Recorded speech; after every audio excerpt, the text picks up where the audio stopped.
এই দিলোঁ কণী, তাৰ পিছত পানী।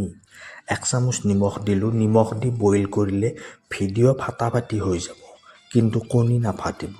বইল হয় মানে কাটি থোৱা কমলাখিনি খাওঁ আৰু আমাৰ বিমলাক যোগাৰখিনি কৰিব দিলোঁ। এয়া আকাশবাণী গুৱাহাটী নহয়, এয়া আদা ৰহুন বটা, ডাঙৰ পিঁয়াজ এটা, বিলাহী 2টা, আলু, ফ্ৰিজত বেয়া হ'ব ধৰা ৰঙালাওৰ মাষ্টাৰ পিছৰ পৰা অলপ মিঠালাও কাটি উলিয়াইছোঁ। আগৰ দিনৰ অসমীয়া পাকঘৰবোৰ বৰ ধুনীয়া আৰু বিজ্ঞানসন্মত আছিল। পাকঘৰৰ ভিতৰত চাং এখন আছিল, তাত লাও, ৰহুন, আলু দমাদমে থোৱা আছিল আৰু বেয়াও নহৈছিল বহুদিনলৈ।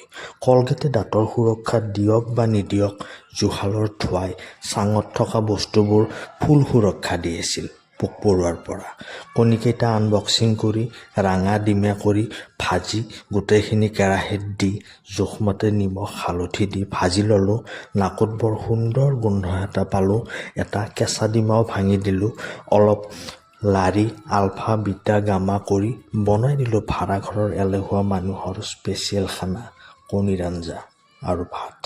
ধন্যবাদ।